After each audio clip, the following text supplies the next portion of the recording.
there. Where others put branches, we place roots. Equal Opportunity Lender, member FDIC, conditions apply. The Trump campaign's blasting a Democratic congressman for publicly posting the names and employers of many prominent Trump donors in Texas. Texas Congressman Joaquin Castro standing by his decision to tweet the names of the president's top donors in San Antonio. Castro, a Democratic congressman and chair of his brother Julian's presidential campaign, tweeting, "How about I stop mentioning Trump's public campaign donors and he stops using their money for ads that fuel hate?" But El Paso GOP Chairman Adolfo Tejas tells Fox's Shannon Bream, "They're trying to enhance their opportunities by making it a political issue. That is absolutely wrong, and it's very disappointing." Still, Democrats like Rashida Tlaib are coming to Castro's defense, tweeting the public needs to know who funds racism. Sean Lanchel, Fox News. And the administration is demanding that Castro delete the list. North Korea says Kim Jong-un supervised the test firing of newly developed short-range ballistic missiles on Tuesday. The regime says the tests are a message that it is unhappy about the ongoing joint military exercises between the U.S. and South Korea. An attorney in Louisiana hopes a jury does not judge his client on his looks. The lawyer for a Louisiana man on trial for murder hopes a jury will keep an open mind given his client, William Bottoms Jr., has face and neck tattoos, including devil horns and skull teeth. In court Monday, attorney Jarvis Antwine questioned potential jurors about his client's appearance, with most saying it would not influence their verdict. Bottoms is charged with second-degree murder for the 2017 deaths of two men. Rich Dennison, Fox News. And the Dow jumped 311 points on Tuesday. The Nasdaq rose 107 after the Chinese yuan stabilized. This is Fox News.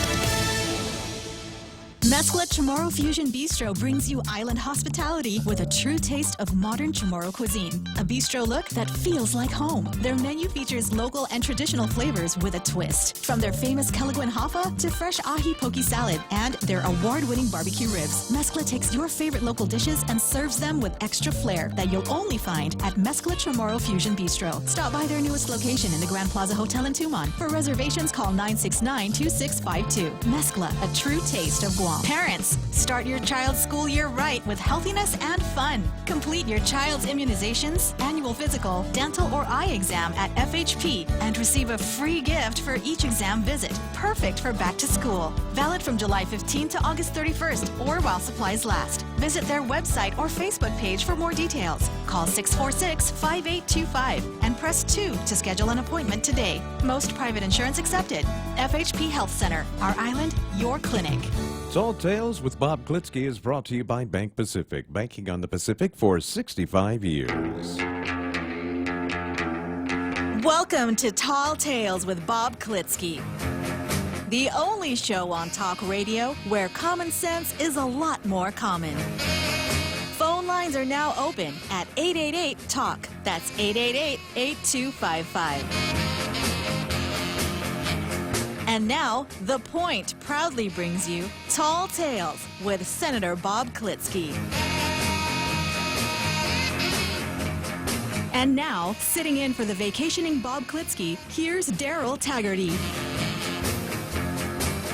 A well-regulated militia being necessary to the security of a free state, the right of the people to keep and bear arms shall not be infringed. Welcome to another edition of Tall Tales. I'm Daryl Taggarty, sitting in for Bob Klitzkie. He'll be back in 61 days. And I've got something in my throat that keeps giving me a little itch here. So, where is that? Let's see how that does. Okay. And as you remember, when I was here back in the first week of March, I was talking about going down to GPD and making application for a gun permit, and so firearms permit here on Guam, and that is still the plan. When I do it, I'll bring it in here and I'll walk you through the process as I do. Okay? I'll tell you all about the process.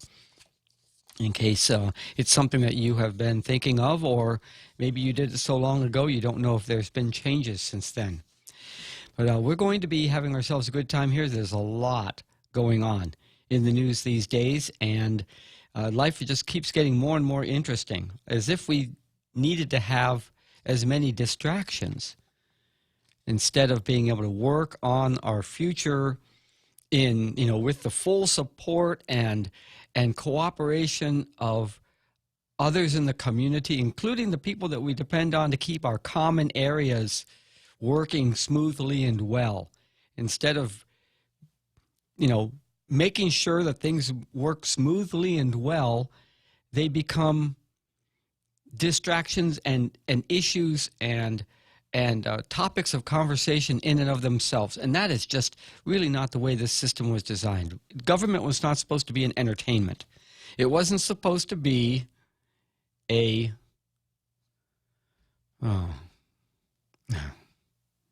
just wasn't supposed to be that way. Taking a look here, I know I got something here. I may not have, oh my goodness, I don't think I printed it out.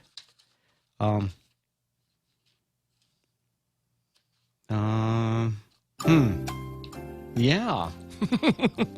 Thank you, Michael. Yeah, used to seeing Michael in the morning, and here he is in the afternoon, and that's all right. Thank you very much for your help. Bob sent me something about Second Amendment, and I didn't print it out. And let me see. Maybe I have it on my... I think standard punishment is in order then. Yeah. Oh, my goodness. Cameras on, too? Yeah. Or just the sound effects? Well, let's see. Let's see if I can scare it up on my handy-dandy... let's see. I don't think... I looked right at it, and then I was doing something else. What I was distracted by was a poem that Andrew, the poet laureate of Tall Tales, sent over. And that's what happened. I got into that, and I forgot to download the attachment that Bob sent me. Well, I'm going to have to bring it to you tomorrow.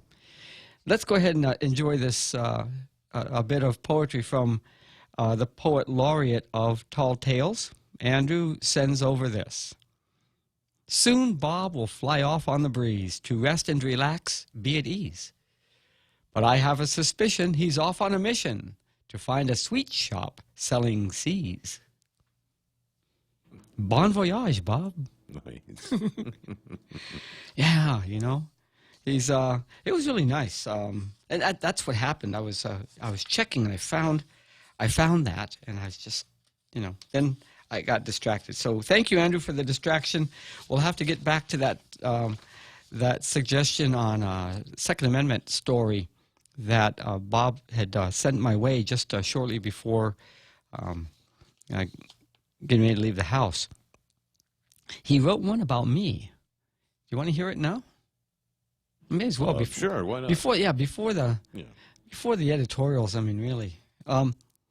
Andrew welcomes me back to Tall Tales and compliments me on the job I've been doing. And so he said there's more topics to discuss now. And he offers this for all of us to enjoy. A Taggarty talk show host Daryl went over the falls in a barrel. He took a great plunge, dried off with a sponge, and ate tubs of ice cream at Farrell's. Thank you. Andrew, you may not know this, but or may not remember me mentioning it. But although I've been here on Guam since 1959, I was born in Buffalo, New York. It just happens to be, my dad was in college, and that's kind of, the luck of the draw. I could have been born in Selma, Alabama, or I could have been born in Waco, Texas, or I could have been born in Romulus, New York, or I could have been born on Guam. But I was going to get born, and I got born in Buffalo. And so, such is life. And we will be getting back to that. But thank you very much, Andrew, for applying your talents to the entertainment of our audience here at Tall Tales. I think it's time for Zami Ikatni.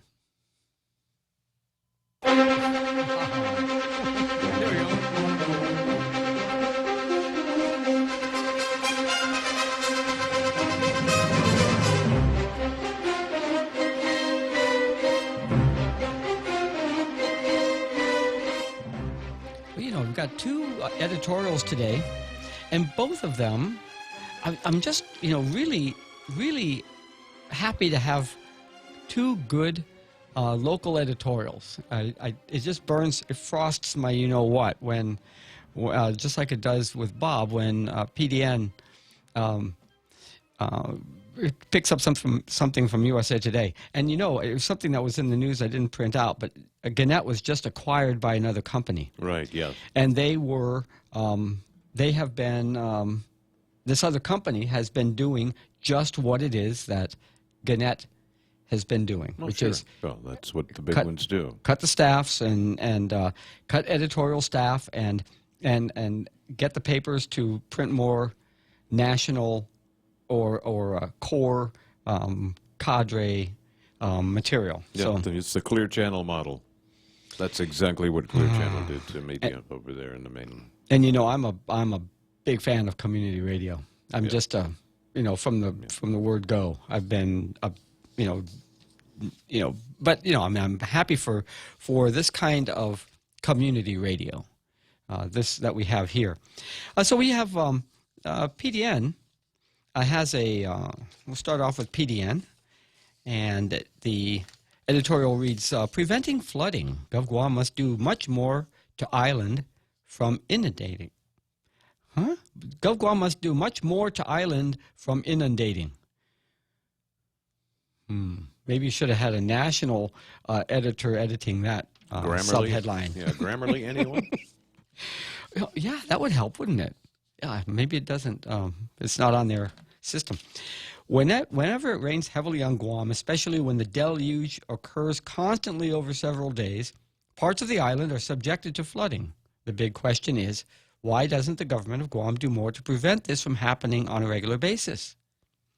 On Tuesday, Governor Luliang Guerrero directed Guam Army National Guard engineers to help the Department of Public Works with flood mitigation throughout the island.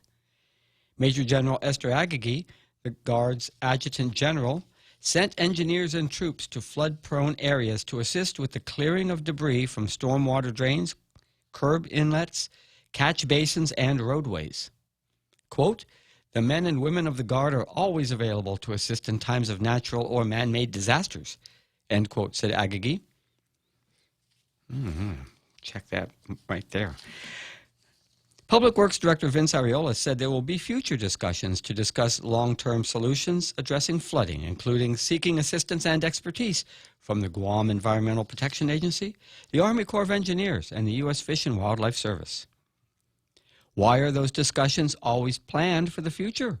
Why aren't they happening now, and why didn't they happen after any of the recent flooding situations or after major storms hit Guam and left sections of the island underwater? Those who live in areas prone to flooding or have to commute through those areas deserve answers. And while the Guard's work is appreciated, their services wouldn't be required if the government of Guam routinely maintained culverts, storm drains, and other parts of the drainage system, clearing away any and all vegetation and other debris.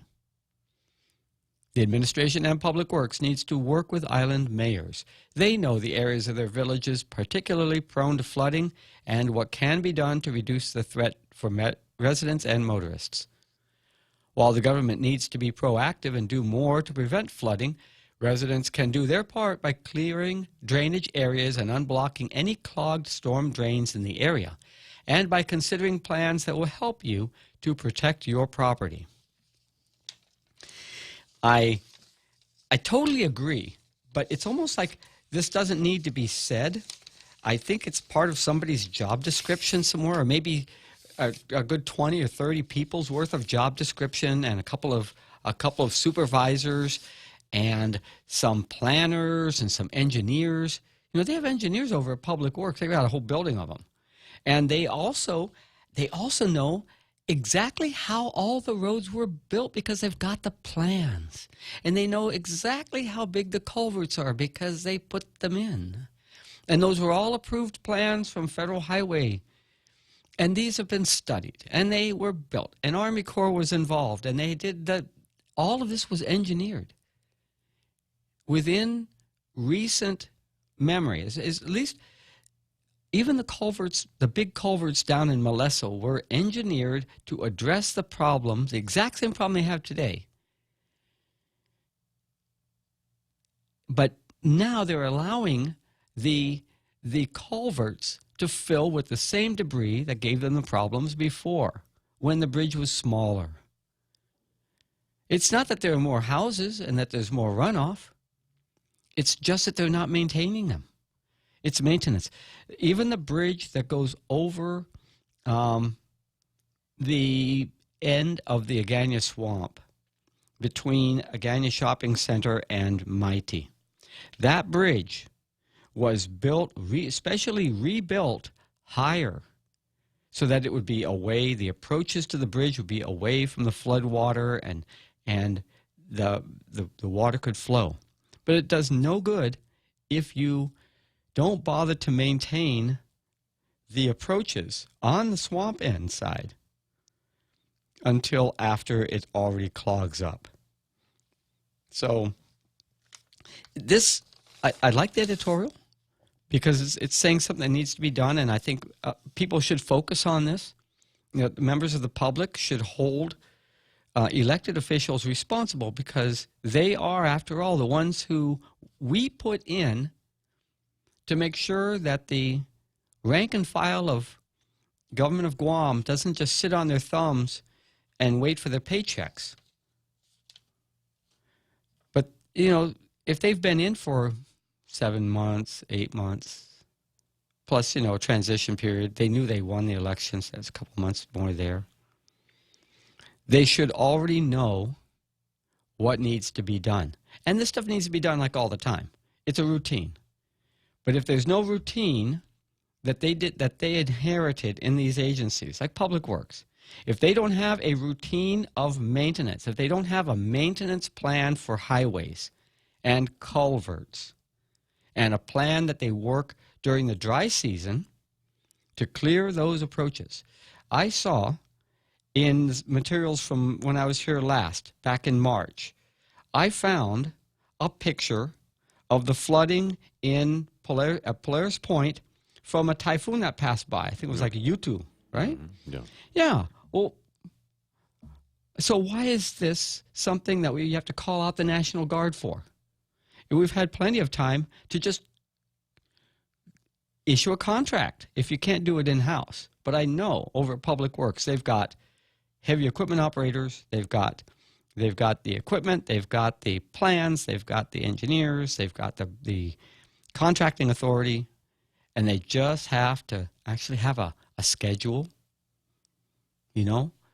They don't really even have to wait for the director to tell them to get going and go that direction, unless he's telling them every day in every way which direction to go, in which case they will do what they're told to do. It doesn't matter what else really needs to get done on a daily basis or a weekly or a monthly basis, because they're just going to do what they're told to do, and it's still the responsibility of the director to take his hands off and let the worker bees go out and do their work. Here's the while we're on this topic of flooding,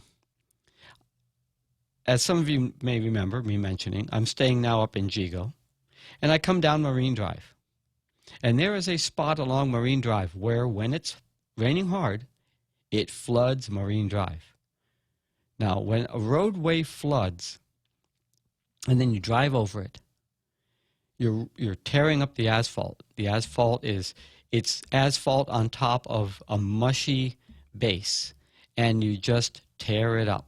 So the road is deteriorating if you can't keep the water off the road.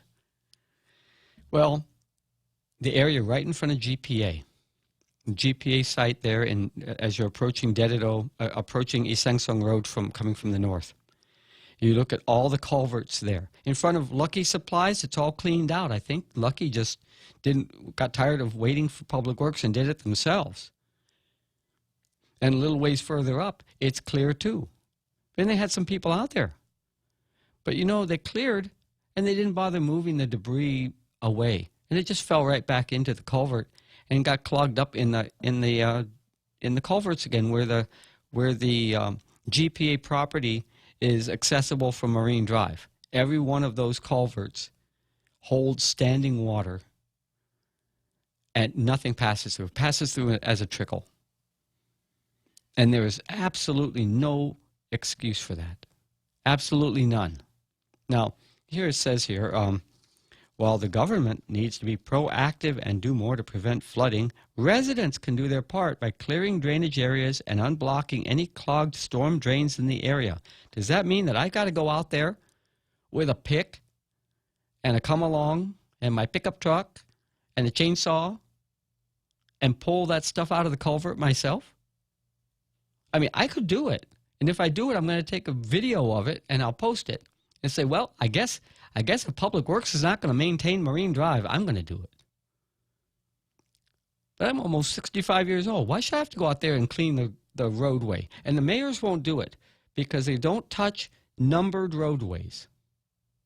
They're responsible for the other roadways, not the numbered ones, because those were built with federal highway funds. And I know for a fact that there is a requirement, it's a maintenance of effort requirement, where you pay your local share towards the highway funds by maintaining the roadways.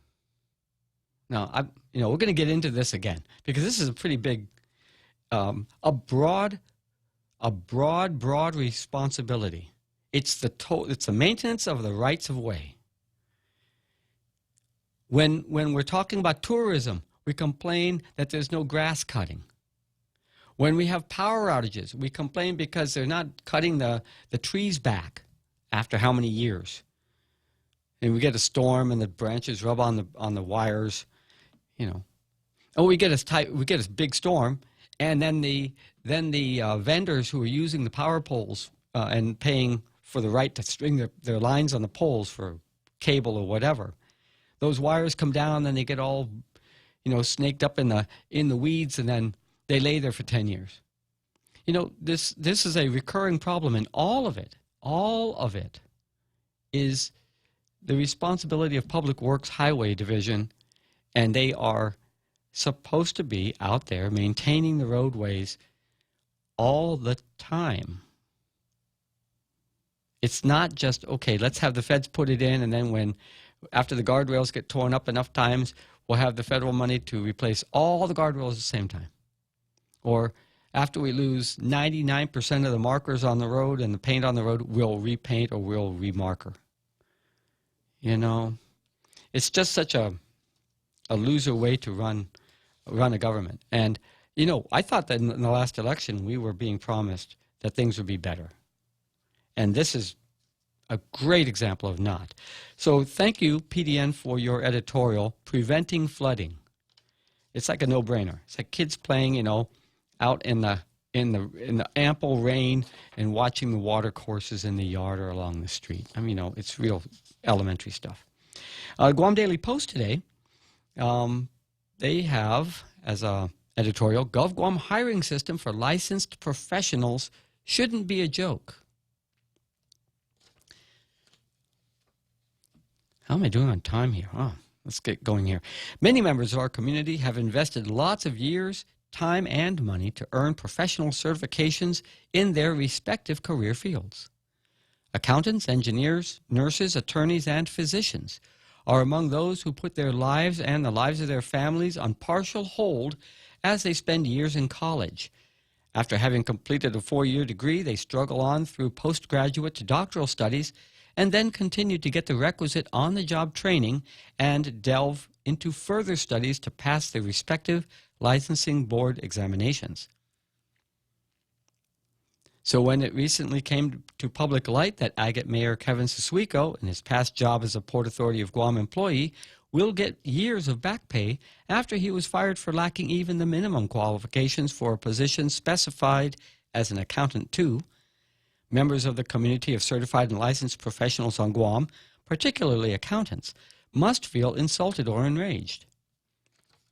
It must be disheartening for career accountants who were qualified for the position but got passed over or didn't even try applying out of concern their credentials might not be enough. For Suswiko to have secured the job by merely getting a 2-year marketing degree without even submitting his transcripts, as indicated by a Civil Service Commission report, is astounding. Needless to say, to be a certified public accountant on Guam, one needs to pass the licensing board process, and the requirements are established as part of Guam law. Yet, the issue involving Suswiko's hiring at the Port Authority of Guam as an accountant too, even when the Civil Service Commission had determined he didn't have the required accounting degree, the creditable work experience as an accountant or a CPA license, shows there's something wrong with the hiring system. A full audit of career professionals who were hired based on, quote, creditable work experience, end quote, at the Port Authority and other agencies and departments in GovGuam should be done. A full audit of career professionals who were hired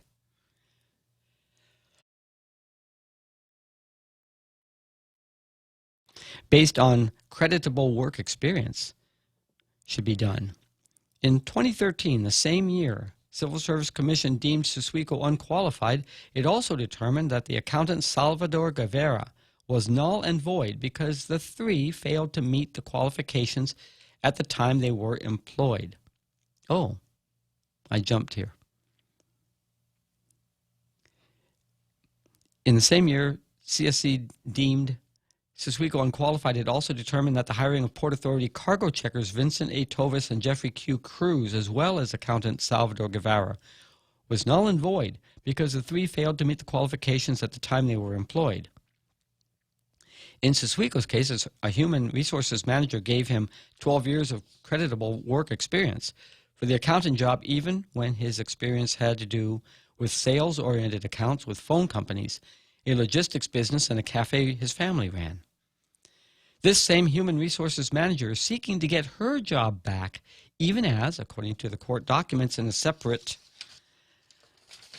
case, she allegedly backdated a memo that allowed another Port Authority manager to get more travel and per diem payments on a trip to Hawaii. The CSC had strong words for its decision to have Suswiko fired from the Port Authority. Quote, in fact, the employee possesses absolutely no creditable work experience associated with accounting and therefore should not have been qualified, end quote. CSC concluded in 2012, which led to the firing of Suswiko months later in January 2013. The Supreme Court of Guam, in a recent ruling, ordered Suswiko to get years of back pay at the Port Authority and have him reinstated to the job he wasn't qualified for to begin with. The local Supreme Court decided, based on a technicality, that the Port Authority failed to notify Suswiko within the 60-day notification period from when his employer knew or should have known he wasn't qualified for the job. The Port Authority management has now indicated it will crunch the numbers for Suswiko's back wages payday, contending that the Supreme Court has had the last say. This should not be the end of the road for government accountability's sake. There are avenues and approaches the Guam Attorney General's Office, the Guam Board of Accountancy, the Guam Ethics Commission, and the Guam Election Commission can take as a team or separately to hold those responsible accountable to the public. Agate voters who elected Suswiko should also ask questions, as he is an elected official representing their village. The AG's office doesn't have to look far. It took the Guam Daily Post one phone call to get the documents they could use to start their inquiry. Civil Service Commission post-investigation report, which is public information, provided the document and resume for Suswiko. The papers indicate who among the Port Authority officials at the time signed off on his hiring, including the signature that gave him 12 years and 4 months of, quote, creditable work experience. It is in GovGuam's interest to vet those who were hired for their professional qualifications. Without it, the GovGuam hiring process will be viewed as a joke, and the cruel joke will ultimately be on voters, taxpayers, and ratepayers who carry the burden of the bloated salaries of GovGuam officials and personnel, including those with titles they aren't qualified to hold. Now, this editorial really they put their finger on something. They come at it from, the hiring of professionals. But it is what they're touching on, they've kind of avoided, is talking about GovGuam hiring as a political discretionary exercise, and the dependence of people on GovGuam for jobs where they are not competitive, where their skills or education are not comparable or competitive. And so what do we get? We get a 30-year employee who from day one is not qualified, and we have to carry that person for the next 30 years. Yeah, let's take a break here, and we'll come back and we'll do some more of this Zami Ikatni. On the way back, too, we had a caller call in and ask, and it's something we can ponder during the break and maybe talk about it when we come back. Sure. But is Suswiko going to get back pay retroactive to when he was terminated from the job? Or will he only get back pay retroactive to when he decided to file his papers to run for office? Because he couldn't have had the job if he ran for office. He hasn't been on the job that long. We're talking about... But we're talking about 6 years still, versus 4 years, right? Something like that. It could make a difference, So it's just something to ponder while we take a break. And we'll think about that when we come back. Thank you.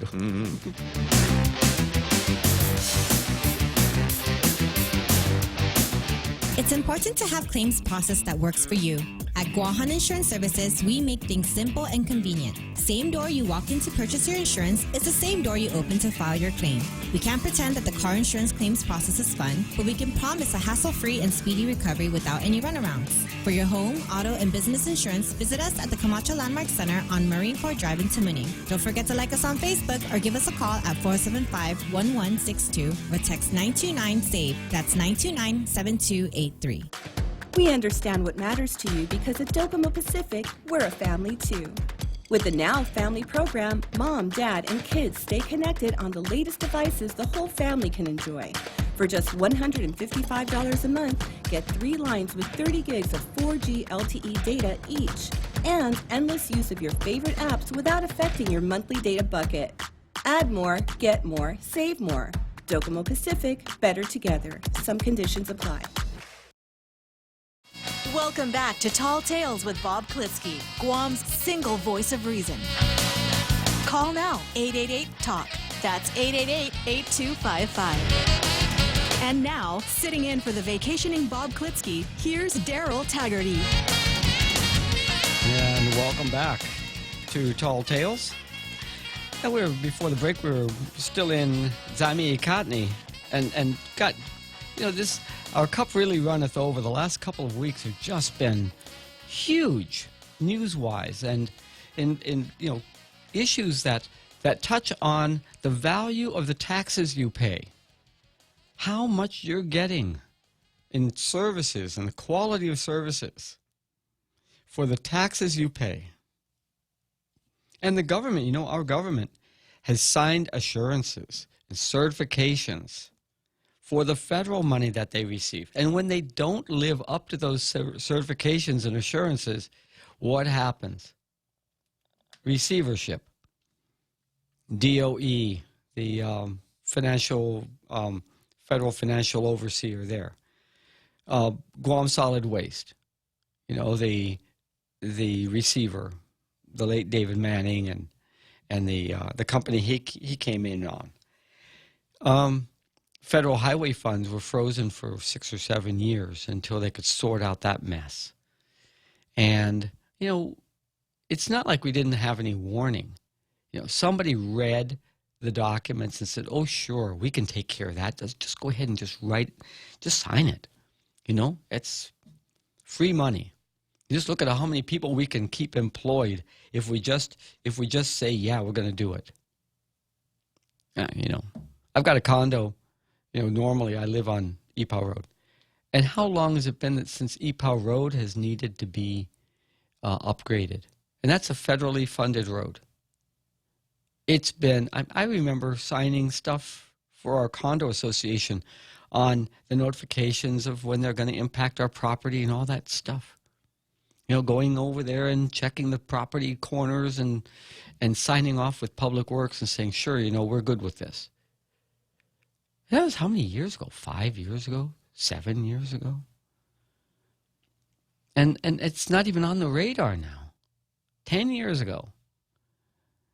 I mean, really, how long does it take? And in the meantime, we're paying good money and increments and hay increases and their supervisors are getting increases and premium pay because we got to just make sure that we don't lose people.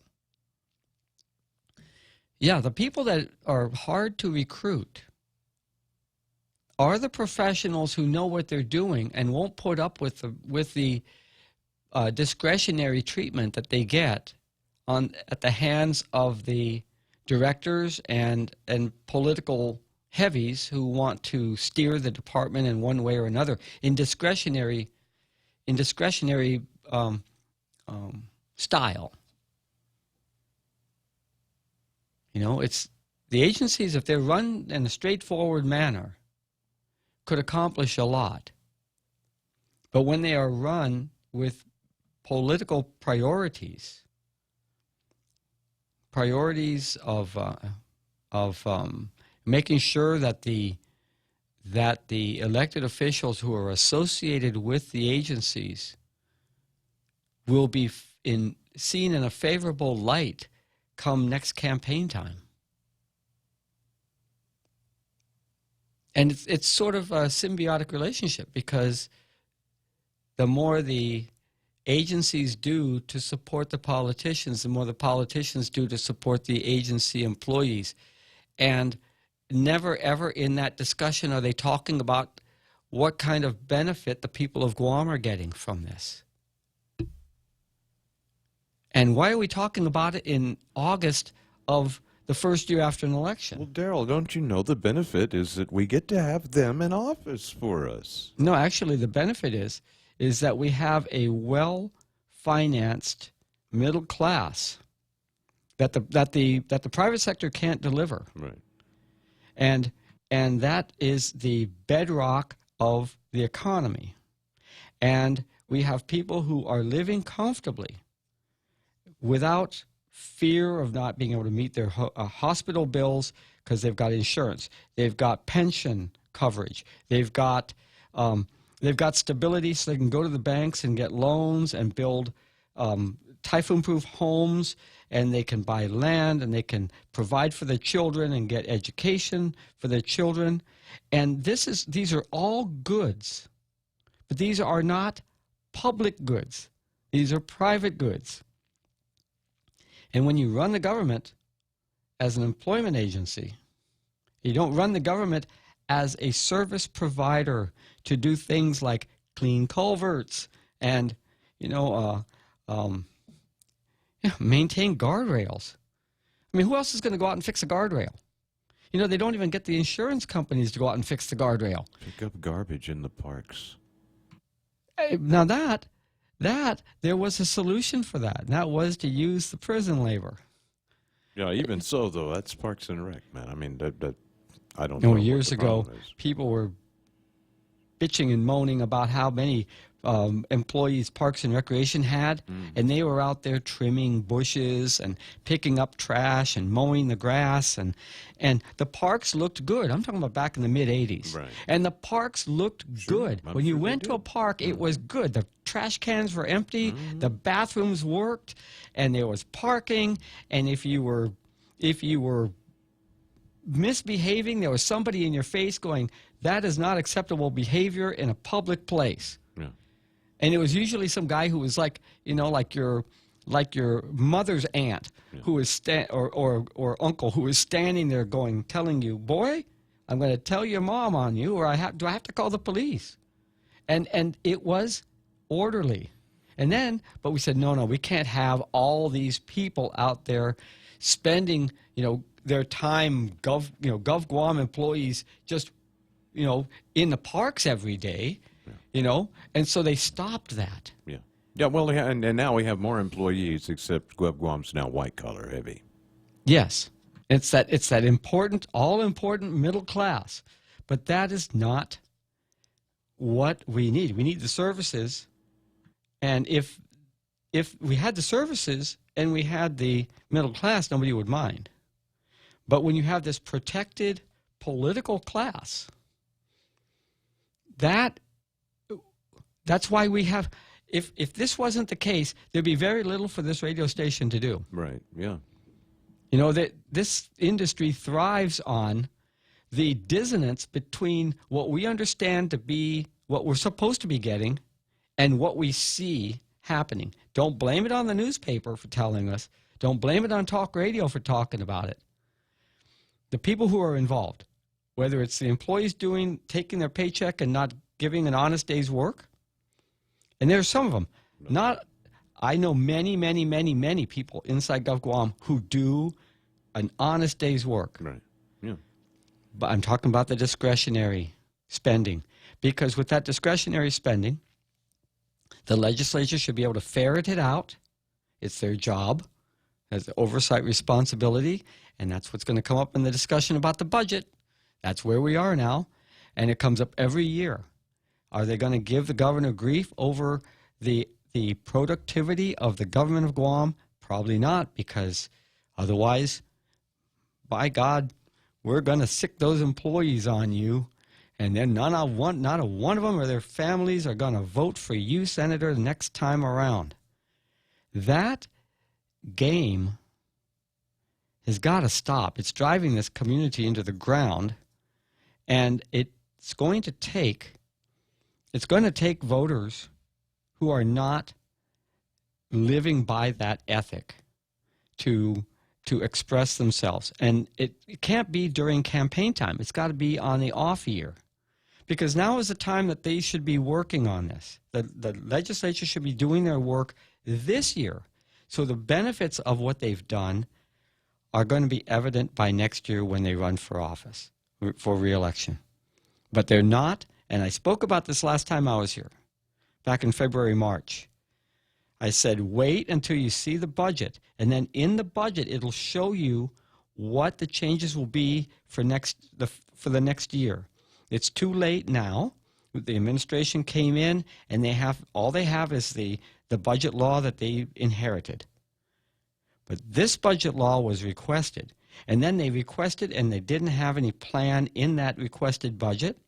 And since then, the government hasn't, the legislature, representing the people of Guam, those 15 senators, they have not held the governor to a production standard. And that's where we are with these two, with the two editorials today. And I'm really happy to see this, because but they're not. I'd like them both. They both touch on something. They don't go any deeper into the subject, and maybe they left that for me to do. But I like both of these editorials. We should have one of these. This should be the way that they write every editorial every day, except maybe the posts, they're way too wordy. Don't need to repeat the story. Just need to analyze and expound. But I don't want to choose between them. I like them both. It's what more needs to be done.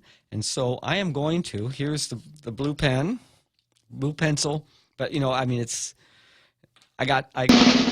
yeah. Let's see.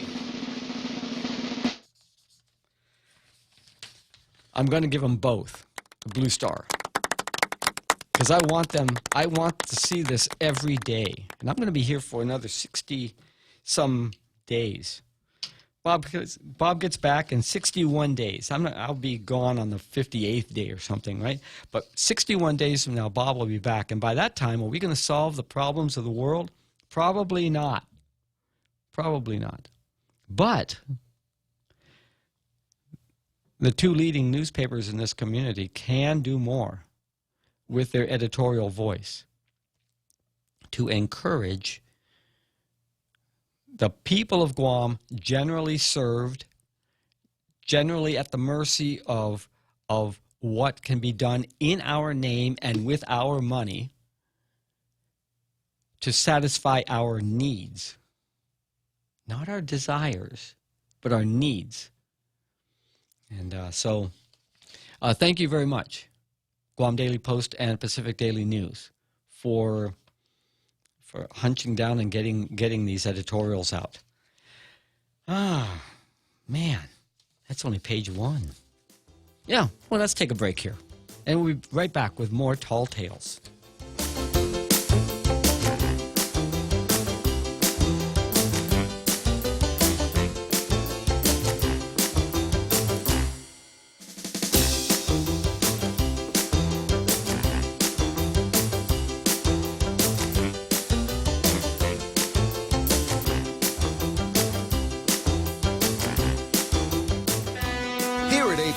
Our core values give the company its heart and soul. Whether it's connecting your business with our global network through our newly enhanced service or investing our efforts into giving back to the community, APL is committed to serving you. We humbly honor the opportunity to find innovative solutions for you and your business. To learn more about our enhanced service, call 588-4651 or visit www.apl.com/Guam for more details.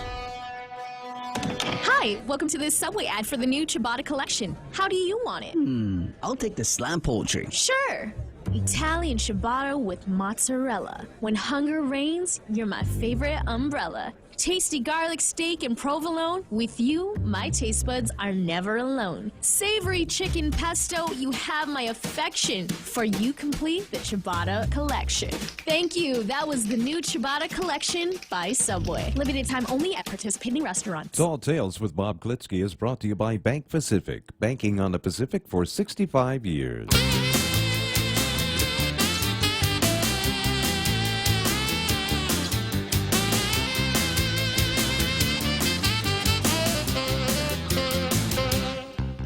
That's music from my older sister's time.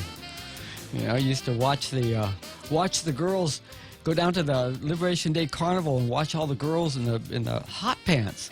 Yeah, it was hot pants time back in 64, 65. Yeah, great time to be an older kid. You know, Andrew, our poet laureate, writes on Facebook, to Daryl, I must apologize and say I didn't mean to distract you today. You've got a challenging job filling the shoes of our very tall Bob. But don't worry or fear, for Tall Tales folk will always be here. Thank you. Thank you very much. You know, you can't see me in Bob's shoes. I don't even have to... You could actually put Bob's shoes on right now while still wearing your shoes. Well, I have them on. But you don't get to see me walk around because this job doesn't involve me walking around with the microphone in my hand. So you don't get to see that part, but I've got them on. So I'm sitting here with these big shoes on, with my feet on in those really big shoes, and you know, but I have to take them off and to go walk over to the water cooler during the break. So thank you very much, Andrew. Welcome to all of you who are watching on and joining us by Facebook. And thank you for those of you in the radio listening audience. After I was finished with this gig, February-March gig here on Tall Tales, I started running into these friends of mine who I had no idea were listening. And I really treasured their comments because this is the feedback that you need. I mean, you know, they're not ones to pick up the phone and call or even log into Facebook and make a little note, because that's just not who they are. They just don't do that. But they are tuned in and they want to know what might be in store for hearing me. My friends, they all know I talk like this all the time. This morning, a therapist came by the house to see my dad, and she asked me a question. She said, "Oh, well, you're in radio, but what's your real passion?" And 20 minutes later, she was totally convinced. She knew what my passion was. There was no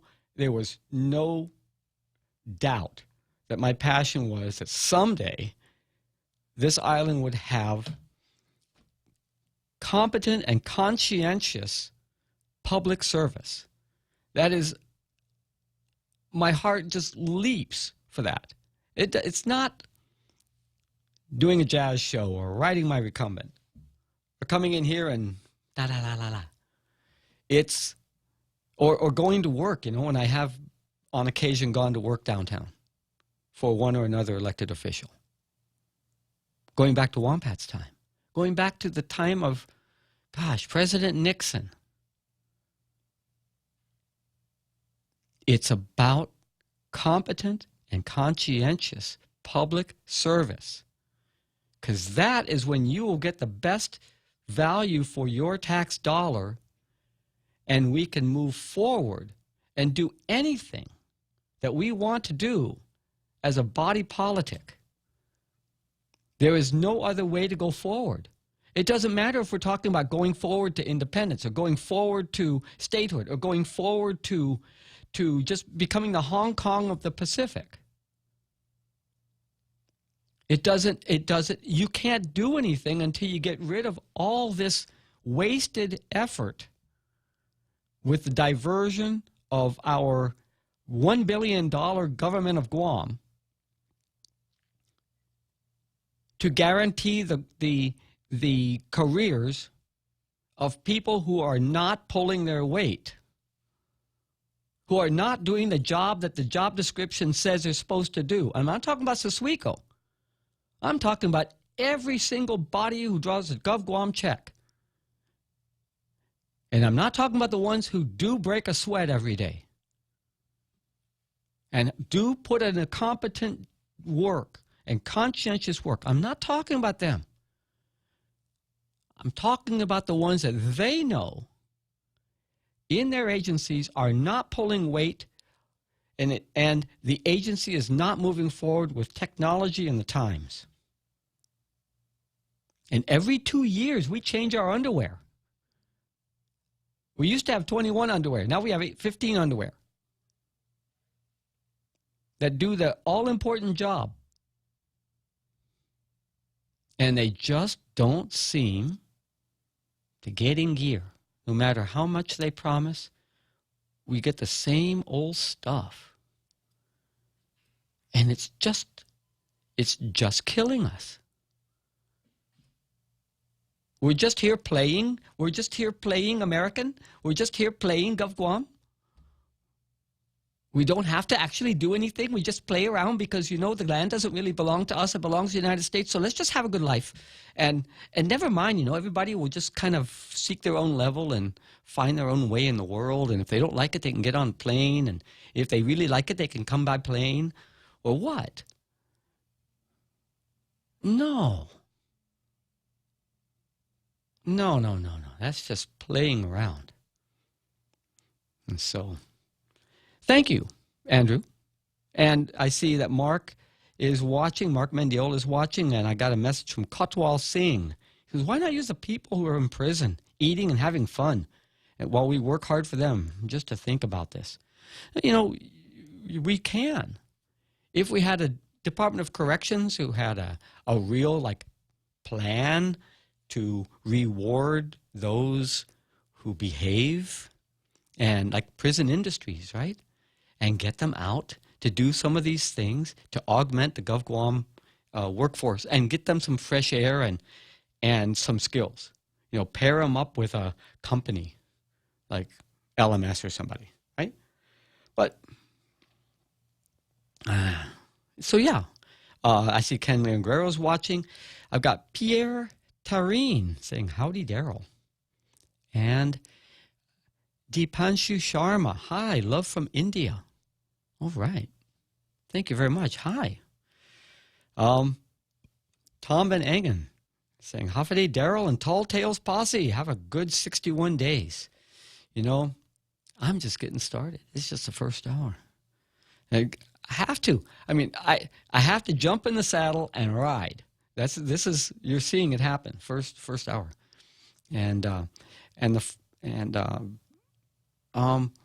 Let's see, the first one to sign on today was Nate Horn. So thank you very much. And all of you out there in the audience, we're coming up on 5 o'clock, so we're going to take a break real soon here. But I just can't help this. I'm going to talk about a little something here before we go on any further. There's a story in the Post today. Kevin Kerrigan wrote a story today saying China says any missile deployment to Guam or elsewhere in Asia would be, quote, very dangerous, end quote. And the Director General of the Arms Control Department at China's Foreign Ministry said Beijing would not stand idly by and watch the United States base missiles in Asia.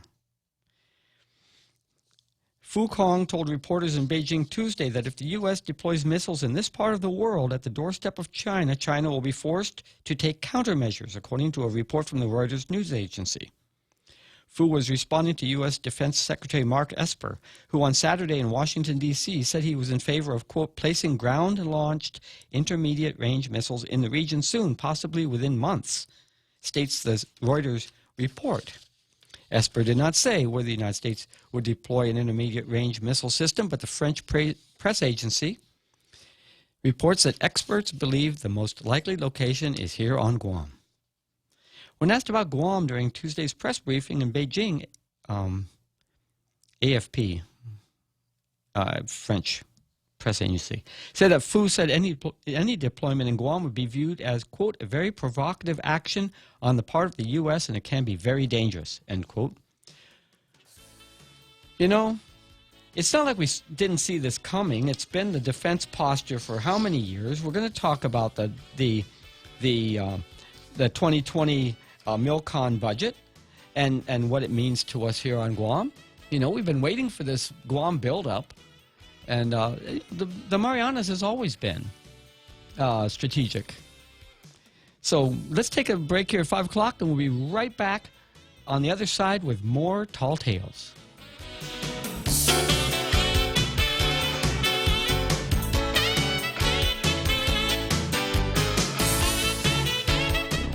The Point is KUSG, Hagåtña, Guam, 93.3 FM and 104.3 HD3. Political tensions flare over El Paso. I'm Carmen Roberts, Fox News. President Trump tweets ahead of his trip to El Paso later today, telling presidential candidate Beto O'Rourke, a native of the city, to respect the victims and be quiet. The former Congressman Beto O'Rourke has also been outspoken about the presidential visit, tweeting, "This president who helped create the hatred that made Saturday's tragedy possible should not come to El Paso.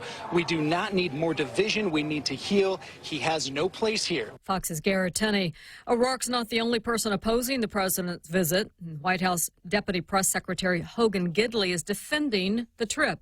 What he wants to do is go to these communities and grieve with them, pray with them, offer condolences. Since the shootings, the president has denounced hate groups. Our nation must condemn racism, bigotry, and white supremacy. But in Dayton, the city's mayor says the president's past comments remain top of mind. His rhetoric has been painful for many in our community, and I think that people should stand up and say they're not happy if they're not happy that he's coming.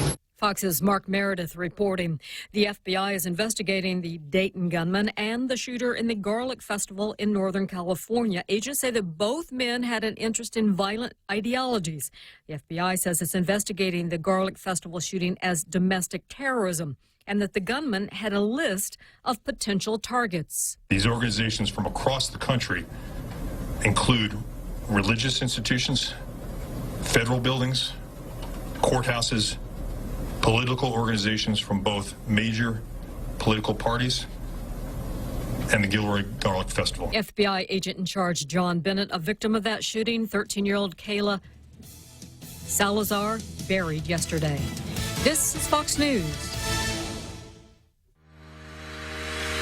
Hafaday, this is Congressman Nicholas. Our office is currently visiting our villages, providing contact information for our office and taking any inquiries we may be of service with. All vehicles and staff are appropriately identified for your safety. Please feel free to let our constituent outreach team know how we can be of service to you, and thank you for your kindness. This ad was paid for with official funds from the office of Congressman Michael F.Q. San Nicolas. 65 years ago, Bank Pacific opened its doors to our community. As we celebrate, we offer you a special 65th anniversary personal loan rate for as low as 4.65%. For travel, back to school, a wedding, do whatever you want with the money. We just want to give it to you for as low as 4.65% APR. It's our birthday present to you. Bank Pacific, where others put branches, we place roots. Equal opportunity lender, member FDIC, conditions apply. The governor of Florida is turning the Jeffrey Epstein case over to state law enforcement.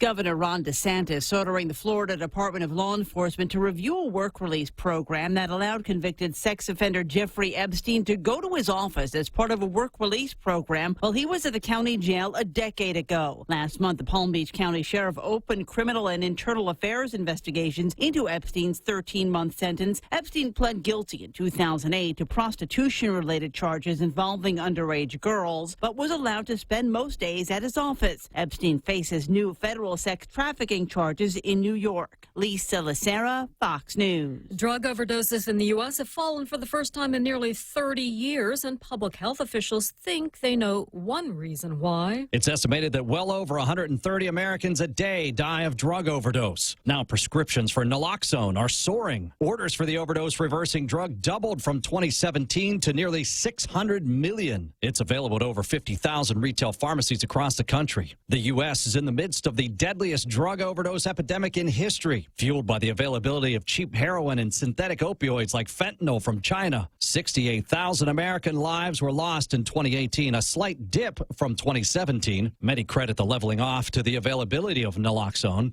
an injection or nasal spray that temporarily blocks an opioid from binding with brain receptors. Kevin Battle, Fox News. A multiple shooting in Detroit leaves 4 people in critical condition, police saying only that there was some sort of fight ahead of that.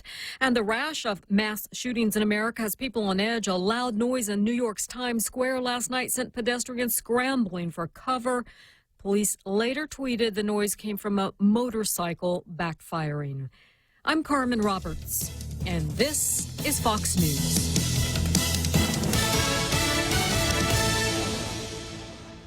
Whether it's for business or pleasure, staying connected when you travel is always essential.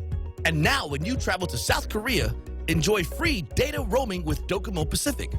Navigate the city, look up the best restaurants, email back home, or post all your pictures all on the go for free. Call 688-2677 today to make sure your postpaid account is ready for roaming. You plus Docomo Pacific, better together. Some conditions apply. See print ad for details. Mezcla Chamorro Fusion Bistro brings you island hospitality with a true taste of modern Chamorro cuisine. A bistro look that feels like home. Their menu features local and traditional flavors with a twist. From their famous Calaguan Hafa to fresh ahi poke salad and their award-winning barbecue ribs. Mezcla takes your favorite local dishes and serves them with extra flair that you'll only find at Mezcla Chamorro Fusion Bistro. Stop by their newest location in the Grand Plaza Hotel in Tumon. For reservations, call 969-2652. Mezcla, a true taste of Guam. Tall Tales with Bob Klitzkie is brought to you by Bank Pacific, banking on the Pacific for 65 years.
And welcome back to Tall Tales. Hope you enjoyed the halftime show. We are back. I'm Darrell Taggarty sitting in for Bob Klitzkie, but of course you knew that because you listen to this program every day. And I was just outside taking a look at the traffic. If you're in traffic right now, well, thank you for joining us here on Tall Tales, because we're going to talk about a few things that, it's going to be different. It's not. Maybe it's entertaining, but what we aim to do here is try to, give you some, get you together with some like-minded people who actually think it's time to do something about the problems of the island and not just kind of wait until election time or, sometime in the future when the right people are in power or what. There's work to be done all the time, and we have to tend our democracy. We need to tend it. I want to jump back a moment because I found something. It was what Bob left for me to bring to you for the Second Amendment part of the show, which normally is right after 4 o'clock. Let me go ahead and read this to you. And it originated at tomwoods.com. And the subject is, most Americans get this gun question laughably wrong. And it reads, even the Washington Post gets one right now and again. When polled, Americans overwhelmingly believe that gun murder rates are worse now than they were 25 years ago. Not true. Not even close to true, as the Post itself points out. In 2017, the most recent year for which we have data, the total number of murders committed with a gun was 10,982. In 1994, the figure was 16,136. So the raw numbers are much lower, but the murder rate is lower still. In 1994, we had 6.2 firearm murders per 100,000 people. By 2017, that figure had fallen to 3.38. Incidentally, the same kind of results hold true when Americans are asked whether over the past 2 decades the number of people living in, quote, extreme poverty, end quote, has doubled, stayed the same, or nearly been cut in half. Only 5% of the respondents gave the correct answer. It's been nearly cut in half. It's almost like people are getting distorted information. And then he goes on to promote his show, the Tom Woods Show Elite. Perhaps that's one of the reasons why I read the Washington Post. And I do that because it was my hometown newspaper, local newspaper when I was in high school, when we moved to the D.C. area. I got used to reading it, high school, college, and then working the area. And so I'm used to the format. Just because it's become a successful, and it became successful at the time, it was a hometown newspaper, and then it really started to come into its own as a major force after like 1971, 72. But the format's been the same. I kind of got used to reading that format, and it just so happens that the paper has been, wiggling itself through out of the crowd and out of the muck to stand head and shoulders above others, and giving the New York Times a run for its money. And as many people don't agree with reading the Washington Post, might want to consider that I read it the same way I listen to Rush Limbaugh. I think critically about what I'm reading. I don't believe every bit of it, but I'm reading for the parts that I can use, and I put pieces together from different sources so that I've got solid information. I just don't eat what's spooned into me, and neither should you. It really takes some thinking and some doing on your part to avoid getting hoodwinked or roped into one extreme or the other. So anyway, I just wanted to bring that to you because I got it. And also, I was looking here and found, yes, I did, let's see, where are you? Let's see. Yeah, Hump Day with Daryl. Wow. There used to be a term, phantom employee, writes Andrew. A person who would show up on payday for the check and not be seen again until the next payday. Do these people still exist? I hope not. One place where they may still exist, the last place I heard that they still existed was GWA. And I'm sorry to hear that. I mean, this has something to do with sort of the way that they have grown over the years, but they haven't been able to get a handle on their employees, the field employees. And yeah, there are people who go out and they are working really hard all the time. And then there are others who just show up for their paycheck. But for some reason, nobody wants to report on that or find out the details on that. And I'm not in a position to drive out there and gather the reports or take pictures of, a company and a GWA vehicle parked, not moved, for so many days. No, I'm not in that position to do it personally. I'm not a reporter, and I'm not an investigator, and but I care very much about this. The ones I care more about are the ones who show up for work every day, and when they're told to do something that's a little out of their comfort zone, they plead ignorance, don't have the right tools, don't understand, I need more supervision, you gave me all this other stuff to do and there's not enough time to get that done. I don't think that I should have to be doing this kind of stuff, and vis-a-vis their supervisor, and just end up wearing out the supervisor, and supervisor doesn't know what to do to get this person to be more productive.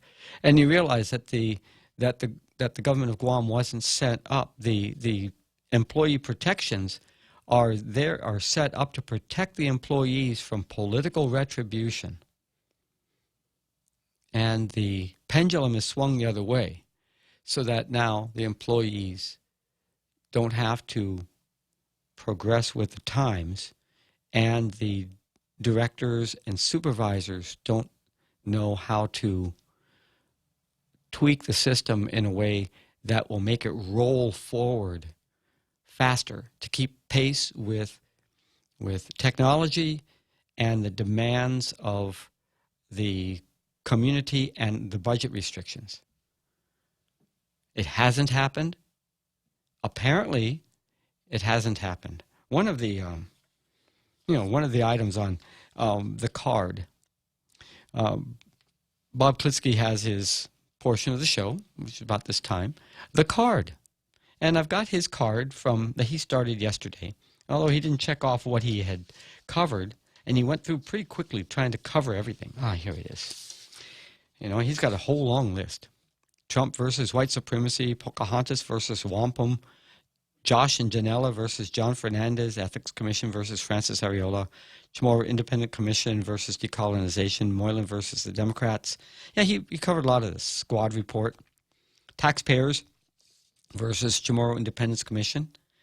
That sort of Rory versus the Civil Service Commission. Yeah, here's mine. Here's my list.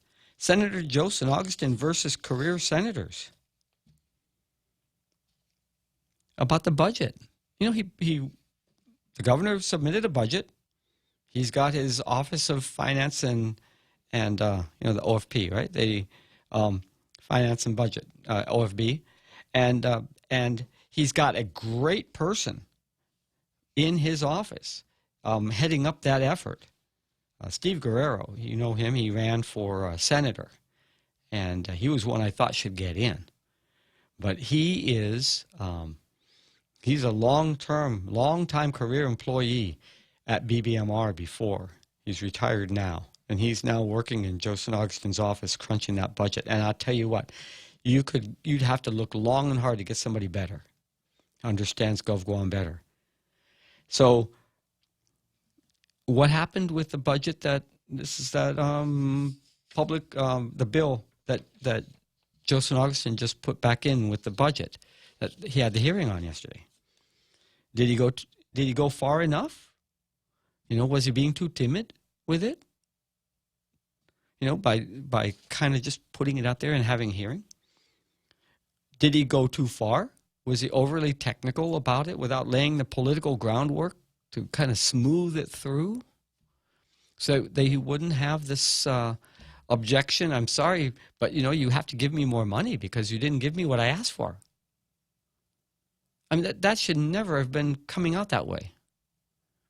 It should have been, we can live with this amount of money. Or the senator should have been looking at him and saying, we've been discussing this for the last 3.5 weeks. Why is it that only now you're telling me this? Is it because camera's on? It's the battle hasn't joined. That's why I'm saying Joseph Augustin versus career senators.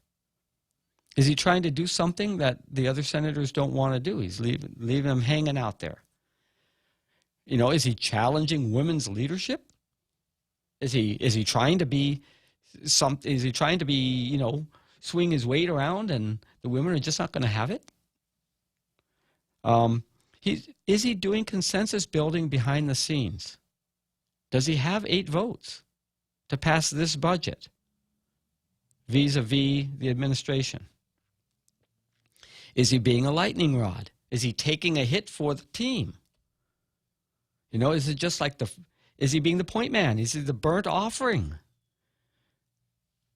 So he goes ahead and produces it, and then he can become the good guy after he takes a beating by going, oh yeah, sure, I'll take care of all of your requests, and we'll go ahead and stick it in there. My people will burn the midnight oil. We'll stick all your requests in, and we'll put it out for a vote. And then he becomes the hero. And all the other senators become a hero because they stand up for their agencies, the ones that they oversee. And they can be the heroes to those agencies in those functions in the government of Guam that they oversee by their chairmanships. And I'm talking about the majority, right? The minority, we already heard Bob talking about them yesterday. Jim Moylan standing up and then the others sort of cowering in the corner, quiet as a mouse. Perhaps what we're really talking about here is Gov Guam workers versus the rest of the people of Guam. When I was here before, I was talking about the definition of a colloquy. What's a colloquy? You know what a soliloquy is, right? From your Shakespeare. No, not really, right? A soliloquy is when you have this, it's like you're standing there and you're looking at the stars and the moon and the trees waving in the breeze, and evening breeze, and the smell of flowers in the air, and you break out in prose about the glories of your love interest. That's a soliloquy. A colloquy is like, you get together beforehand and you sit down and you go, okay, I'll say this, and then you say that, and then I'll say this, and then you'll say that. And we'll be having this discussion that's already planned out in advance so that everyone who's listening thinks they're listening to a couple of reasonable people working through some kind of a mutual concern. When actually all it is a play. So is that what's going on at the legislature now? Is it really Joseph Augustin versus career senators? Or is it turned 90 degrees and he becomes the bad guy, but he can take the whipping because he's got the position, and he'll do the work to make up for it a little bit later anyway, and let the other majority senators be heroes after beating on him. And then he smiles and he says, okay, I'll get that bill ready in time for you to vote on it. And that's what we're paying $7 or $8 million a year for? That kind of entertainment at the legislature? That's the kind of oversight we're getting? That's what we got for our votes? I'm not asking for a recall. But at some point, the people of Guam are going to have to stop swallowing this stuff. It's cynical. It's self-serving. It is not public service. It is self-service. When you don't do your job.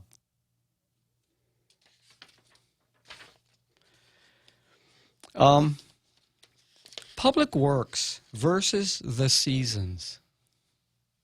What seasons? Political seasons, you know. Priorities of executive direction, you know, changing of the governor. One governor has this priority, this other governor has another priority, you know, and the whole agency sort of, you know, maneuvers around and does what needs to be done because they're being told, go to this building and get it ready. Sometimes that happens when they're talking about like school buildings, right? Get the schools ready for the new year. Sometimes that happens. Public Works swings into action in June because they ordered the materials. They did the surveys in February, and they ordered the materials in March, and they were delivered in June, and they go right to work. Electrical, air con, you know, the canopies. They're not out there getting overtime and welding at 10 o'clock at night in the rain. That's ridiculous. Wait until the week before. And, you know, the recruiting teachers, yeah, those are the professionals who don't want to work for Gov Guam because they get jerked around. And ones who do want to work for Gov Guam, then okay, I live in Agate, but I'll go ahead and work in Machinanao because, you know, otherwise I don't get a job. If I complain, they're gonna send me to, is there someplace further than Machinanao? They'll send me there. Really. School years, school buses, school renovations, yeah, the seasons, right? Public Works versus the seasons. Rainy season and dry season. Culvert clearing in Malesso, the Agana River, and Marine Drive in Dedido. This is part of what I wanted to talk about anyway. How about tourism bubbles? Every time we talk about tourism, we talk about presentable roads, you know, the right-of-way maintenance. And that's because of tourism. Then there's highway maintenance, which is right-of-way vegetation encroachment. And you got 5-foot-high weeds growing out of the curb on Marine Drive in Dedido. Between Fatima Mobile on the Marine Drive side and the next traffic light. 5 feet, 6 feet high weeds growing into the travel lane from the expansion joints in the curbs. How long does it take for the grass to grow 6 feet high? It's not like nobody sees it. We see it every day, but they don't see it ever. Highway safety, lane marking, surfacing, including shoulders, maintaining the shoulders, running down the shoulder with one of those road graders. Because when you have good shoulders, then cars that are disabled can get well off the road, and people who are walking or running have some place to walk or run. Me, I like them because I like to ride my bike on it and not ride in the road. But if you have well-maintained shoulders, you're not going to lose the traveled portion of the road to erosion. Guardrail repair. Has there ever been a time when a car ran into a guardrail and then the government of Guam went after the insurance company to replace the guardrail, and then Public Works administered oversaw the contractor to do the guardrail, bill it to the insurance company? Ever? You ever hear about that? How many years? Have you ever heard of one? 30 years. How many times have you heard of that being done? Never. How about the season of funding? Sometimes it's a flush of funding, and sometimes it's a strangle of funding. Highway funding, solid waste funding, equipment replacement cycle. I was happy to hear that Vince Ariola says that I'll buy 6 buses a year. At that rate, 6 into 100 and some. Okay, so the average life of a bus is going to be like, 15 years. Under his, we replace the 15-year-old buses. Well, those are the buses you can't get parts for anyway. So you better replace them. But if you do it a little bit sooner, or if you have a maintenance contract, how novel of a concept is that? Staff capability or staff development versus outsourcing. Did they ever think about, that there are jobs in public works that could be done better if they just outsourced? I mean, just run the numbers. Just run the numbers. But maybe they don't touch that because then there won't be anybody maintaining vehicles at public works if they think they're going to lose their jobs. Or you've got 30 guys working in vehicle maintenance, but you don't have a budget to buy parts. And so don't blame them for sitting on their thumbs all day, because they're waiting 6 months or 9 months or 2 years for a radiator. Yeah, vehicle maintenance. Staff capability regarding codes and specifications. This is where those engineers come in. Let's get Guam National Guard engineers, because God knows the engineers at Public Works can't possibly do this work. They may be career employees, but are they career qualified to implement, enforce, check, for compliance, the codes of 2019? Maybe they don't have to because they were hired 15 or 20 years ago and those codes didn't exist. This is a personnel matter. It's a personal problem because what kind of professional development is required to keep your job once you get a job? Teachers, yes, you have to. But other professionals in the government of Guam, it's not about Siswico. It's about, as the Post begins to point out today in their editorial, it's the way that the government of Guam recruits and retains professionals to do what needs to be done. And it's an employment policy issue. Let's see. Director's capabilities. Political marcher in place? Is that what they're hired to do? I'm putting you there. Don't do anything until I tell you to go. And I'll tell you what direction, and I'll tell you when to start. But until then, you march in place. Don't talk to the press. Let Janella handle it. You just be there.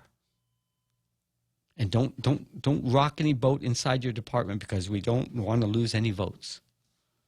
So are they political marchers in place, or are they there to fulfill the institutional commitments contained in the mission? The founding of the agency, the mission statement, the representations in their federal grants and in their budget requests every year to the legislature. Are they there to carry them out? Or are they just there to sign timesheets and paychecks?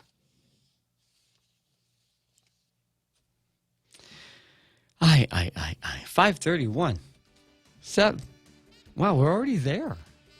Oh, welcome to the 7th inning stretch. I'm going to take myself a stretch. You do that too. If you're driving right now, you find a way to get in position. And we'll be back with you on the other side here on Tall Tales.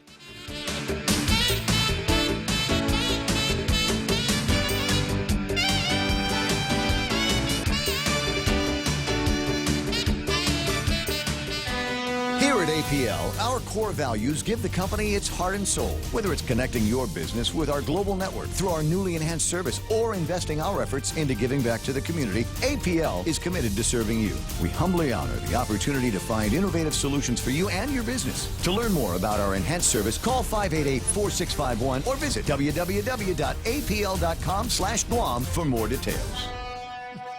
The Extra Point with Jerry Roberts of Guam Training every morning on The Ray Gibson Show. A lot of organizations like to talk about their core values. Here's what we stand for. This is who we are. I'm Jerry Roberts, and at 7:20 a.m. on The Ray Gibson Show, we'll talk about some core values and employee buy-in, and maybe even about customer buy-in.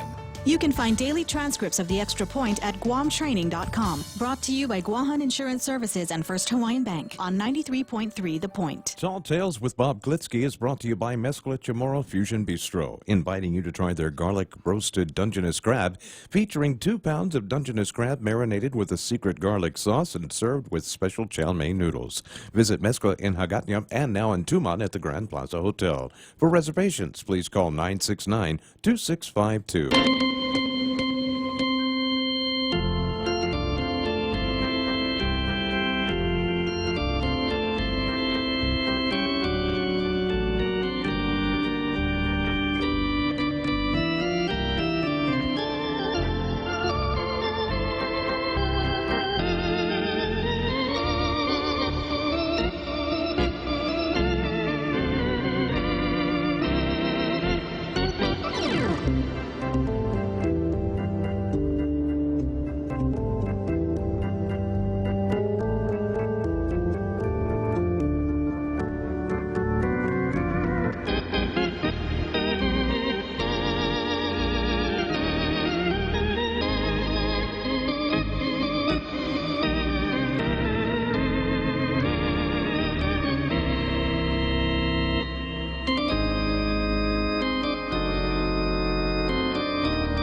Yeah. You know, I've heard that crack of the ball before. You know, you hear Bob talk about Wrigley Field in Chicago, but my field was the old Memorial Stadium in Baltimore. It's a great stadium. And then, of course, Paseo Ball Field. You know, you get out there and enjoy a sultry evening, a cold one, and watch some good ball players go, you know, do what they do, play in that red dirt. And yeah, it's a great way to pass the time. You know, life is a bit more busy now than it was when I was going down there and watching games pretty regularly. But I'm concerned that my sons are not going to have that kind of enjoyment. You know, stop and smell the roses kind of enjoyment of life, because they're so enamored with the electronic presentations that feed them what they're supposed to enjoy about life. Now, on Facebook, your fellow listeners are chiming in. When Andrew asked about the phantom employees, Romeo Carlos says, yes, ghost employees still exist. The communications office at Adelup since January has had one. The legislature is still a place where you can find a ghost.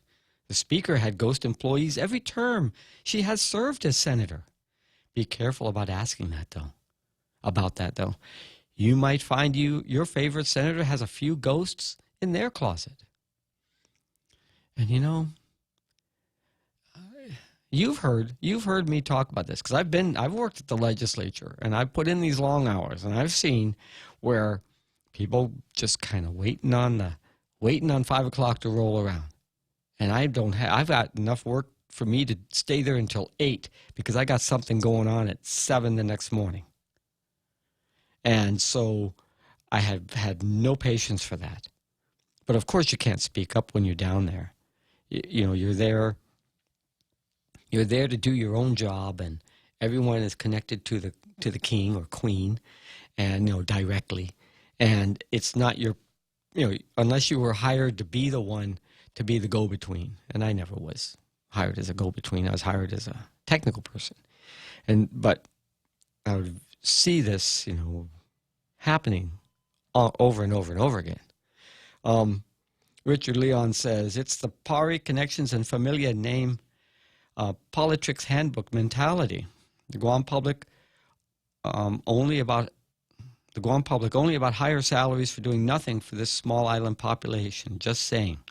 You know, Richard, you've been banging this very same drum, you know, and it just so happens to be that on this question, it is exactly the note that needs to be played, exactly the tempo and exactly the drum beat, because this is the kind of thing that when budget time rolls around, is supposed to already have been identified and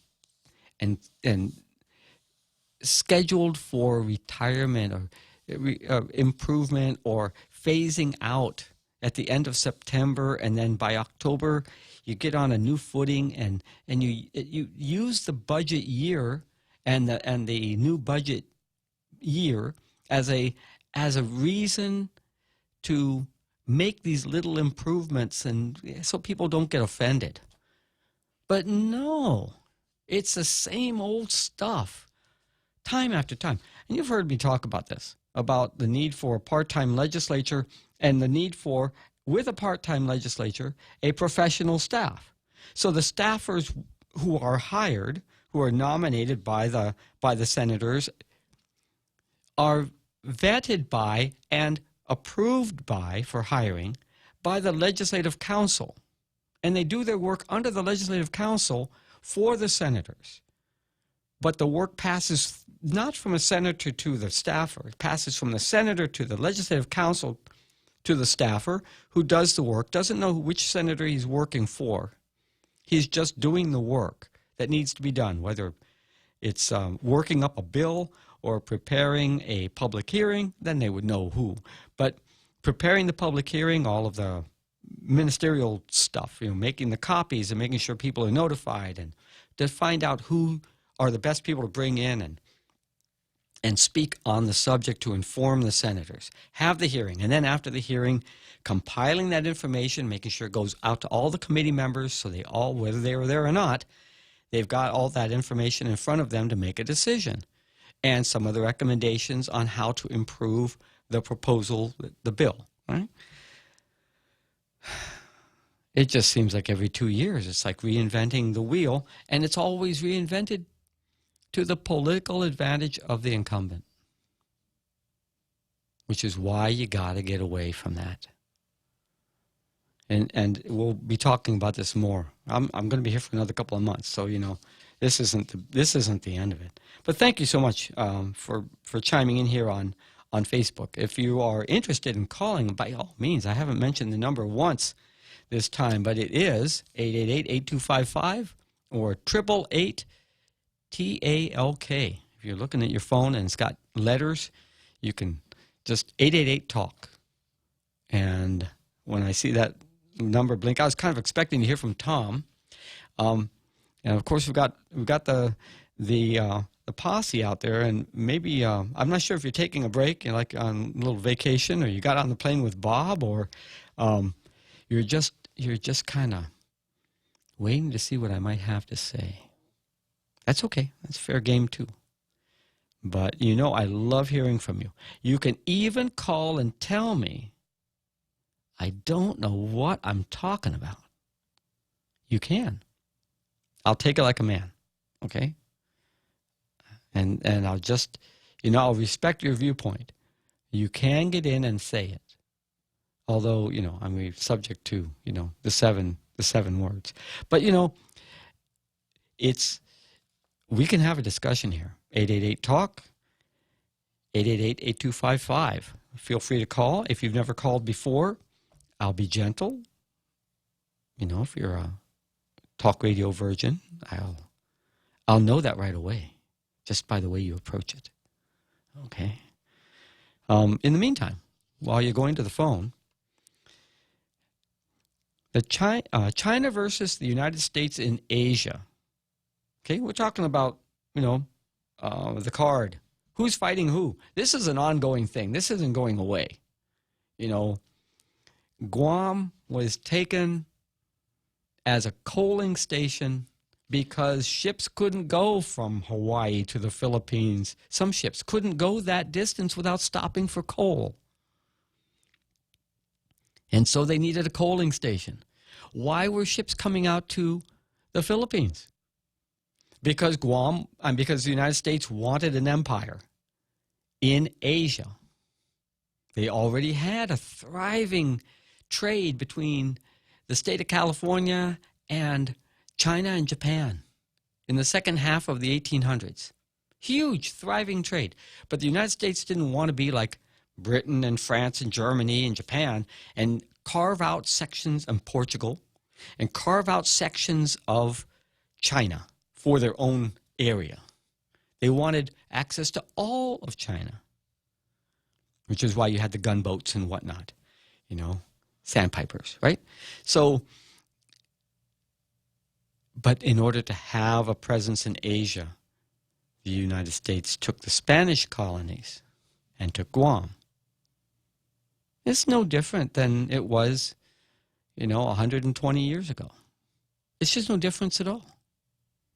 Guam has the exact same value, exact same role in or not in the United States versus China or versus anyone else who would want to prevent us from having a toehold in Asia. So it's ongoing. But the reason I put this in here is because we have to do some of our own soul searching here. Now, I'm not talking about, touching on political status. I am talking about that. And I'm not saying one or another kind of status is preferable. I think that's a political question that we should be voting on. And we should campaign on and not have a government education program on. And Bob was talking about this a bit yesterday. It's not up to the government to educate us on what our political choices are. The government is the government. The government is the United States. And we are citizens. So we are free to think and debate and discuss. But we don't go running to the government to ask them what we should decide. As free Americans, we don't leave it up to the United States government to tell us which way to go. So why are we asking the Commission on Self-Determination or the University of Guam to educate us on what our political status options are? We're supposed to be having political advocacy. It doesn't have to be Democrat and Republican. But interest groups, throw money into it. Open it up. You can't use Russian money and you can't use Chinese money. You can use American money. And let the fun begin. Let's have ourselves a campaign. And don't do it with a regular election. Because the United States government is not going to allow some of the people of Guam to express themselves. That's already been discussed in court, and you want to go to Supreme Court and bother those folks about it again and spend money and, fish out money for lawyers, fine. But actually, this should be done as a private concern, not a nonprofit, because you need to have a charter for that. Make it a for-profit. Get somebody who loves doing this kind of stuff for profit and fun to print ballots and set up venues to pay for venues to have people come in and and do what needs to be done, campaign style, and get Deloitte & Touche to oversee the integrity of the balloting. Not a public ballot, a private ballot. But let's talk about this a bit. Let's talk about this a little bit. Are we talking about only the Chamorros on Guam? Chamorro self-determination? What about the Chamorros in the Northern Marianas? Oh, they got theirs already, right? But you're still talking about Chamorros. Okay, so let's talk about the inhabitants of Guam at the time when the Organic Act or the Treaty of Paris. Okay, let's use those definitions. So we're going to have all those people who are over in 100 and some thousand over in the United States living in one of the states or deployed and living out of one of the states, residents in one of the states, to vote. Oh, no. They've already determined themselves to. Oh, so only Chamorros who are not living in the Northern Marianas 40 miles away, and not the Chamorros who are my brother and my cousin and my niece. No, they're not allowed to vote either because they already determined themselves. So what we're really talking about is making a decision about this jurisdiction, and only those who live here. But let's not include anyone else who lives here. Only the ones who live here who were descendant from native inhabitants. Let's just get this all clear. I'm not saying that I know the answer to this. I know what I prefer. But that's a political discussion, and I don't need to get into it with you. Because I'm not going to try to persuade you one way or the other. We're going to go to the ballot box, and we're going to decide it there. Because that's the American way. But we're not going to ask the government to educate us. And we're not going to ask the government for education money. And we're not going to ask the government to oversee that election. If you really want to do it that way, then let's just do it. And stop asking other people for permission to do what it is that we want to do. We define ourselves. We're defining ourselves. Nobody else is defining us. We're defining ourselves. And we all agree. We, the small we, right? We agree. Not the global we. So then we can say, this was done in a manner that has complete integrity and our definitions are straight. We know exactly where we're coming from, and this is what we did, and this was the result. And there, it's done. It's done. And then, if you want to take that to court in 10, 20, 50 years, you want to take it to Congress and say, this is what we've decided. And yes, we know that you have responsibility for all the other people in Guam, and we know that you're not going to let anything happen that's not within your power to approve, which means it has to be in conformance with your standards. We know that. But this is what we think here. Okay, let's take a break here. It's 5:50 exactly. And I'll be right back to wrap this up here on Tall Tales for Wednesday, the 7th of August.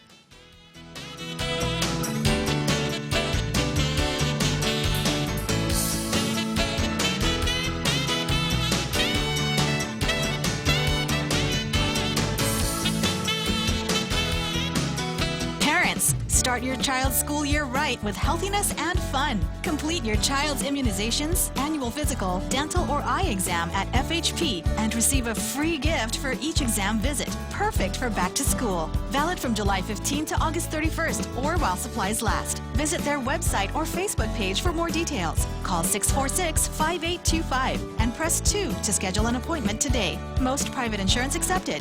FHP Health Center, our island, your clinic. Hafaday, this is Congressman Nicholas. Our office is currently visiting our villages, providing contact information for our office and taking any inquiries we may be of service with. All vehicles and staff are appropriately identified for your safety. Please feel free to let our constituent outreach team know how we can be of service to you, and thank you for your kindness. This ad was paid for with official funds from the office of Congressman Michael F.Q. San Nicolas. Tall Tales with Bob Klitzkie is brought to you by Bank Pacific, banking on the Pacific for 65 years.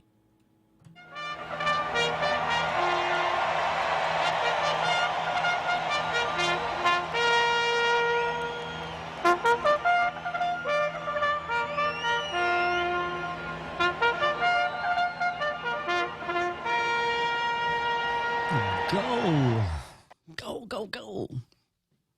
Some of you know I'm a horse.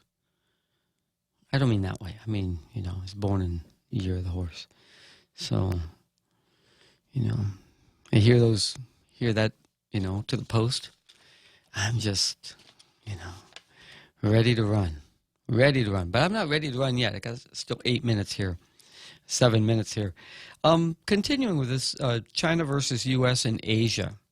We're faced as an island, as inhabitants of this island, we're faced with the same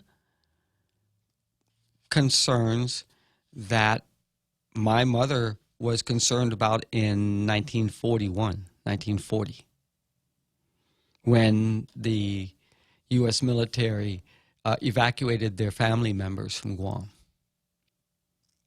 And there was talk about, the Japanese had been in war and had been to war in China for years, and were on the side of Germany and invading, ready to go into Thailand and French Indochina and Dutch Indonesia, And they were just 40 miles away in Rota. Saipan, a big base. Chuuk, a big base. So now we're back to that again. Patriotism and Chamorro sacrifice. It's one of the virtues of the Chamorros is the amount of sacrifice that they're willing to make to prove their patriotism. It's a 20th century concept on this island. And we do it better than the Saipanese. It's like, it distinguishes us. Look how many of our sons and daughters are in, not only in the military, but retired from the military. Or in federal service, distinguished, rose to the top in federal service. They're not the same ones who are in right now, government right now, locally. But, this sacrifice versus self-determination or decolonization has always been this vibration going on.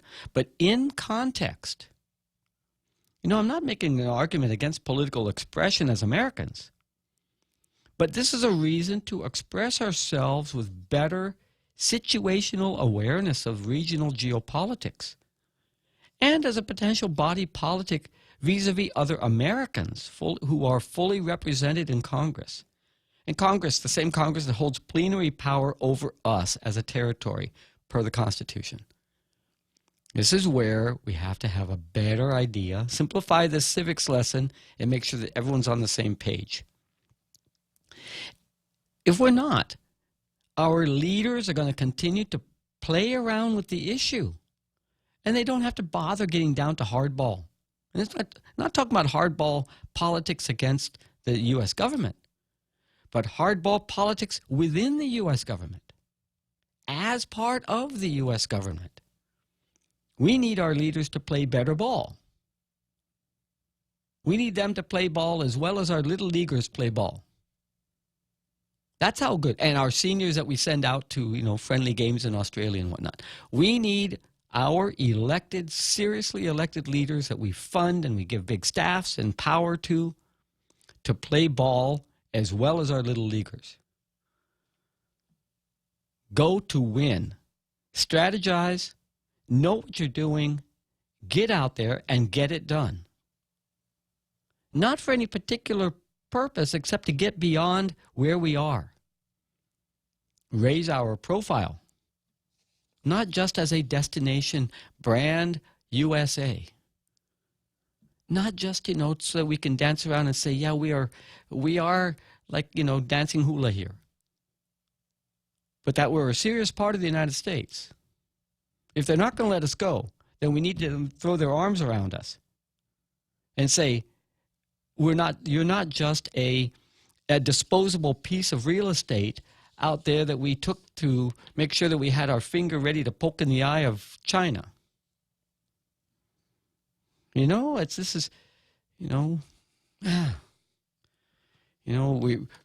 complaining the other day in the paper back on the 15th, of July, so 3 weeks ago, about the 2020 defense budget, proposing $316 million for Tini, and how dare they? That's our money. The government of Guam, our government of Guam leaders, so Governor Calvo, Governor Leon Guerrero, not so much Governor Camacho because it was so early on, but Every single one of them was banking on a big bubble of money from the military buildup. And so they didn't mind having a budget where 3 out of every $10 in our budget was going for debt service. Because, oh yeah, that big flush of money is coming. And then what happens? The money starts getting diverted to Tinian. They cut us by $100 million. They send $250 million more up to Tinian. How dare they? That's our money. Oh, but if Hawaii grabs some of it or Australia grabs some of it, oh, well, you know, we're on the U.S.'s side on that one because they know it's better. It's not our money. We have to do a better job of trying to attract it. But it's not our money, and we can't count those chickens before they're hatched, and they certainly aren't hatching here. We're happy with the money that is being spent, but watch out what you ask for, because maybe the next amount of money that's going to be spent here is going to be to put in these long-range missiles. And then what? You wake up one morning and you look down at your chest, and you look at yourself in the mirror and you see this big bullseye, you know, red and white concentric circles on your face with a black dot in the middle between your eyes. And then what? What flag are you going to be waving then? Who are you going to appeal to? You're going to go down to Adelup and protest? Maybe you should. Okay, what are you doing? How are you representing us? Go down to the cathedral. Walk in, say your prayers, turn around, walk out, go straight across the street and go, what are you doing? Hey, it's my first day. I'll be here for another couple of months with you on weekday afternoons from 4 until 6. I'm Darrell Taggarty. I'm sitting in for Bob Klitzkie, and I'm trying my best to fill his big shoes. I'll be back here tomorrow at 4. I hope you are too. And we'll have plenty more to talk about. I'm looking forward to hearing from you tomorrow. Have a good evening, everyone.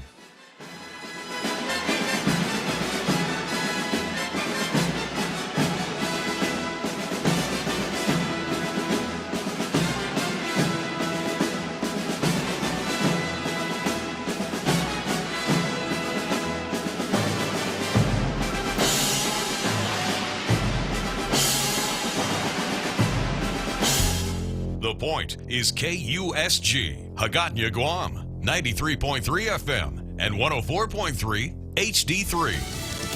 Too soon for a presidential visit. I'm Carmen Roberts.